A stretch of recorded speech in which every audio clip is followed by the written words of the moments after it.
5-9 and magandang araw po sa ating lahat. Ingat po tayo lagi sa ating trabaho, lalo po yung mga paggabi natin. Pati mga araw din po, huwag natin ipagwalang bahala. Sobra pong tumataas ngayon ang maraming mga nangyayari na everyday na hindi natin napanghahawakan. So dapat always focus sa trabaho po natin, maximum tolerance always para po mapanatili natin maging maayos yung duty po natin. Okay, so yung topic natin po ngayon, yung mga laging sinasabi ng karamihang mga security personnel na hindi nagiging maayos sa trabaho nila. May mga kadahilanan, hindi natin alam kung ano man, or ito yung mga dahilan. Unang-una, minsan malayo sa kanila, maliit yung sweldo, hindi minimum, yung mga nagiging problema at tinatamad na, parang wala na silang pagpapahalaga sa trabaho. Ang laging kinakatwira, marami namang agency. So, alam po natin, maraming security agency na marami talaga. Pero ang point po natin, kaya kung minsan sinasabi ko sa mga security personnel po natin na dapat huwag kayong titingin sa agency. Ang agency, talagang madami po. Ang tingnan natin, ako ba'y akma doon sa agency na pupuntahan ko? Kailangan po pagalingin natin yung sarili natin. Enhance natin yung capacity natin bilang isang security personnel. Huwag natin laging gagamitin na maraming agency. Talaga pong marami. Ang dapat itatanong natin, am I qualified for that agency? Ano yung pwede kong maiambag sa agency na aking lilipatan? Ngayon ba sa agency ko na to ngayon, sa trabaho ko, nagpapangasyon ba ako ng maayos? Nabibigay ko ba yung karapat dapat sa inaplayan kong trabaho? Kasi kung ang tinitingnan po lagi is sweldo, kung babatayan, minsan tanungin din natin yung sarili natin. Akma ba ako sa sweldo na ibibigay sa akin? Kasi marami po talagang mga client kaya magbayad niyan ng sobra pa sa minimum. Kaya lang ang tanong dyan, worth it ba yung bibigyan ko ng ganitong sweldo? So kahit minimum kung minsan, kasi siyempre nasa dolly po yan, na talaga standard po talaga. Kadalasan marami namang agency hindi nasusunod na maano doon sa standard, or kung minsan ang client nagbibigay ng tama, sa agency naman na nagkakat ng sobrang laki. Yan po yung mga problema. So wag na tayo doon kasi nga realidad talaga yan Ngayon bilang mga security personnel, ikaw ngayon ang mag-a-adjust kung talagang karapat dapat ka doon sa sweldo na hinihingi mo, which is mandatos ng dole or sobra pa. Ayun, pwede ka mag-apply kasi kilala mo yung sarili mo. Marami kasi hindi ina-analyze yung sarili. Walang self-analyzation. Dapat tatanungin din po natin bilang mga security personnel. Sa ganitong sweldo, akma na ako kasi bago lang naman ako Diba? Hindi pa ako ganap na mahusay pagdating sa security. So, ibig sabihin, experience ang tinitingnan natin. Dapat ganun. Talagang maraming ganyan. Ngayon, pag napasok tayo sa hindi minimum, below minimum yan, ang anuhin natin doon na matuto ka doon sa trabaho kung nasaan ka. Kasi once na natutunan mo na yan, pwede mo nang gamitin yung tools mo para paglipat mo sa agency na talaga namang credible is nagsumusunod sa PAD-PAW rate, and then pwede kang mag-apply. Kasi pa nag-apply ka dyan, sobrang napakabusisi po dyan. Kaya minsan sinasabi ko na rin sa ibang mga security personnel, maswerte kayo may mga agency na nag-hire despite hindi pa kayo qualified. Tanungin mo sa basic, hindi marunong, hindi nabibigyan ng trabaho, pero mali naman. Dapat ang aim din po ng agency is masustain natin yung needs nitong mga guard. Kasi violation din po yan. Once na nag-dolly yan, mapiperwish ang agency. Kaya sabi mo, hindi naman marunong yan kaya bibigyan ko lang ng ganitong sweldo yan. Hindi pa rin po rason. Sabi nga, no one's above the law. Despite hindi marunong, hinire mo yan, bigyan mo yung tama. Dapat ganun Ngayon, sige, naintindihan po natin dahil talaga naman, minsan, maliliit lang talaga ang mga negosyante, hindi kaya magbayad ng ganito. Minsan sinuso ka na ng agency, which is nakakatulong din naman doon sa mga security person na first timer or hindi pa ganun ka-knowledgeable when it comes to security industry.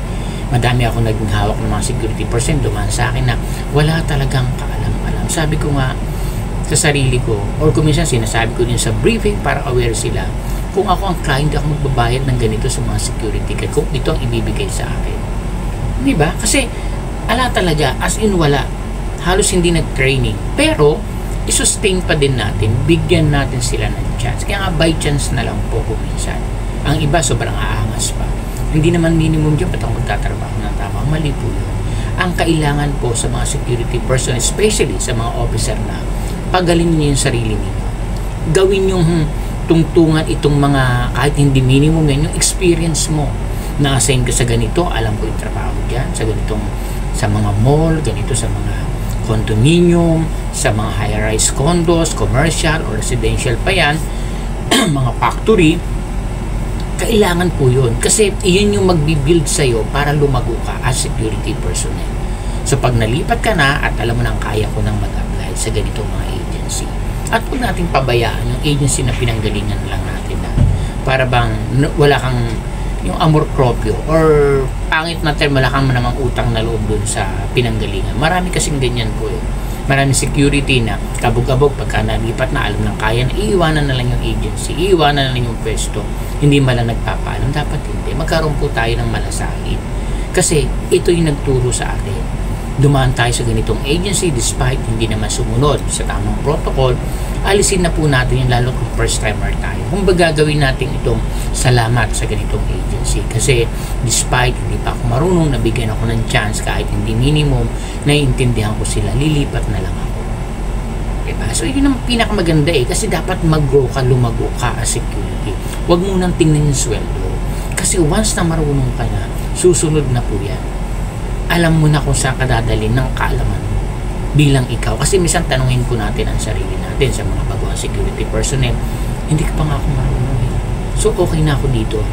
Tsatsagain ko na pag alam kong kaya ko na kung paano mag-logbook at gumawa ng report, paano yung mga SOP sa trabaho sa ganitong sitwasyon niya. Kasi pag lumipat po tayo sa mga malalaking agency na talagang standard, sobrang busisi po niyan.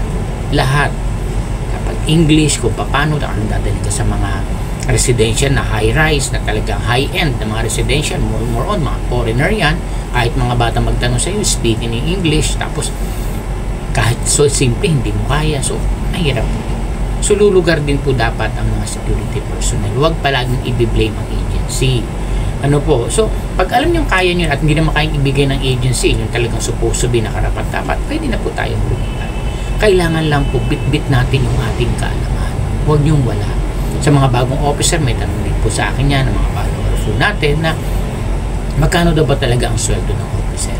Sa akin naman, siyempre, kung talagang kalidad ka na, standard na po yan. And then may allowance. Yan po. Ngayon, kung bago lamang tayo, kasi maraming mga akong follower na mga sundalo sila na umalis, bago ng so nalipat sa security industry, bago lang, wag muna po natin tingnan yung sweldo.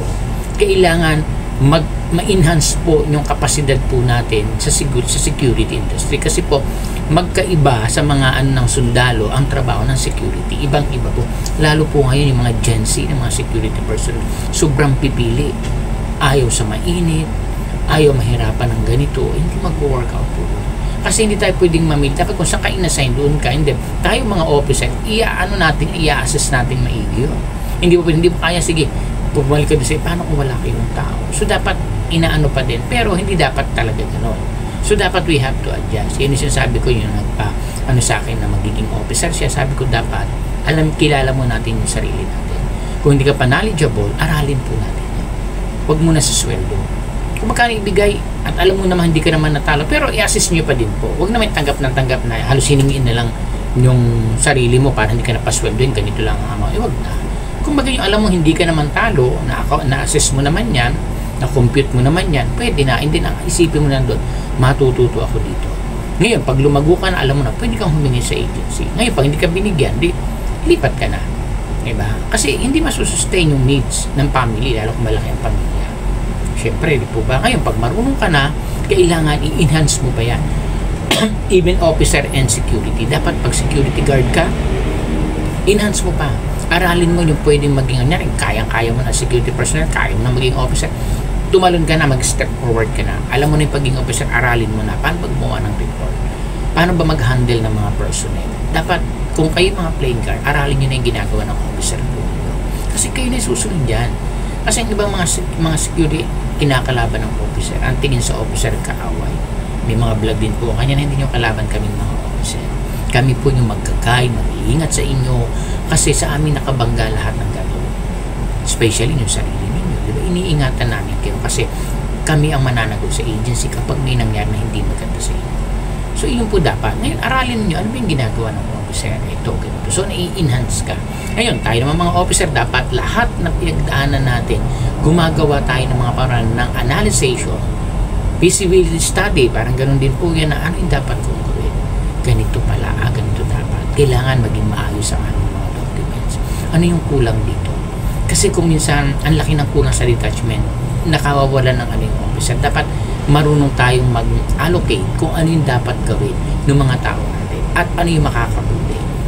Titingnan po natin yan. Hindi basta naka-duty ka lang, okay na, sumweldo, ganyan. Wag po. Kailangan yung skill natin, yung kaalaman, especially. Ito po yung mahalagang susi para lumago tayo sa security industry. Kailangan inaaral po natin simpleng batas, inaaral po tayo. Kasi more on batas yung mga pinag-aanuhan natin. May mga problema dyan, pasok dyan sa mga legal basis. Paano yung gagawin? Ano yung mga protocol? Diba?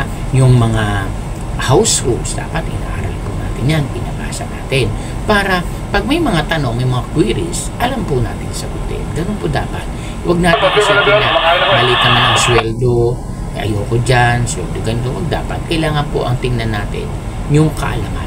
Kasi after nyan, pag punong-punong ka na, marunong ka na, mahusay ka na sa ng security industry, mark my word, hindi ka bibitawan ng agency. Ngayon, talaga naman hindi na-sustain yung needs mo, lipat na. Kasi siyempre, kailangan natin din matumaas yung ating income para naman masustain yung needs ng family din natin. Ganun po. Kaya po dapat palaging isipin po natin yung matututunan natin at yung mga tinuturo ng mga officer natin, mga security personnel, i-gather po natin yan. Huwag nating hayaang palampasin na hindi nyo man lang sinayang ninyo yung pagkakataon na ibinibigay sa inyong kaalaman. Especially kung officer nagtuturo. Huwag puro trabaho lang din. Huwag puro lang sa dapat meron ding ini-enhance din natin yung mga tao natin. Paano tayo lumago financially? Kasi ito yung malaking kakulangan po talaga sa security industry. Hindi natuturuan ang mga security personnel paano sila mag-invest, matutong mag-save, kung saan ilalagay ang pera. Dapat sa panahon po ngayon, sobrang halaga na paano i-handle ang pera. Marami na pong pwedeng lumago ang pera natin kahit tayo nagtatrabaho. Gumawa tayo ng tamang sistema para yung mga tao natin nai-inspired sila kasi puro trabaho lang, di ba? Nakaka-toxic na yan yung ito yung gawin ninyo, 11 general orders, mag-review kayo ng ganito, ito yung mga policy, alam na po nila yan minsan ano yung hindrance ba hindi sila nag-grow, hindi naman talaga per se yung trabaho yung mga nangyayari sa buhay nila, pagod na pagod, walang ipon, susweldo, pambayad utang, bayad na naman kasi merong silang hindi nagagawa, diba? So dapat tinuturo po natin na dapat talaga ang mga security officer marunong financially na ituturo dapat. Huwag tayong maging madamot. Isa pa yan, nakikita ko ng vlog po dyan about na dapat ang mga officer hindi kayo madamot sa kaalaman. Dapat sinishare po natin yan. Hindi dapat yan sa sarili lang. Kailangan pinapalago. Parang tanim mo, magtatanim ka sa tao and then lalago yan, magtatanim din sila. So ang dami na dilalago ng security industry. Tapos marunong sa investment yung mga tao natin, lumalago yung pera nila. Kaya ang sarap kasi pag may pera ka, masarap magtrabaho Yun yung susi, una pera. Hindi tayo mukhang pera, syempre kailangan po yun. Ba't tayo magtatrabaho? Bakit nag-negosyo pa yung mga yan? Hindi sabihin, hindi mahalaga ang pera. Hindi lang talaga pinapakintal sa isipan ng mga manggagawa, especially sa security, yung ganon. Kasi syempre, nag-negosyo yan hindi naman ituturo sa atin yan So dapat tayo nag-aaral ng mga officer at tinuturo natin sa kanila. Gumawa tayo ng pamamaraan para yung mga guard natin maging eager sila to work hard kasi alam nila may target silang goal sa buhay nila. Isa pong dapat napakalaking kampanya natin mga officer yan na maayos ang buhay ng mga security personnel natin. Hindi lang sa trabaho. Dapat pati yung pamilya nila maayos. Hindi natin pinakikialaman. Dapat pinatouch natin yung family na baka mamaya marinig tama nga pala si sir. Paano nga pala yung pamilya yung mga anak ko pagdating ng panahon kung hindi ako magsisi. Kasi maraming mga guard may pamilya na pero pag gumalaw parang kala mo din pang binata. May mga binata naman ako talagang gumalaw akala mo sobrang dami ng pamilya. Hindi po yun kasi may goal Pag may goal kasi ang tao talagang ibang mindset niya. Talagang very yan sa trabaho niya. Mapaka-meticulous yan. Kailangan lagi maayos, maganda yung pagpasok niya kasi may goal ka Kumbaga ang bread and butter mo yung trabaho Ito yung magiging way para maabot ko yung gusto ko sa buhay. Diba? So, pag natuto yan sila, naramdaman po nila, sigurado po yan, hindi kayo iwanan ng tao ninyo. Ano man yan, maraming masasabi, pero at the back of their mind, ayokong umalis sa detachment ni Seth. Kasi napapaisip po yan na matututo ako dito. Dito ako nagsimula. Marami akong matututunan sa kanya. So, may isip niya mali ako. So, aayusin ko na. Di po ba? So, marami pong salamat. And God bless po sa ating lahat.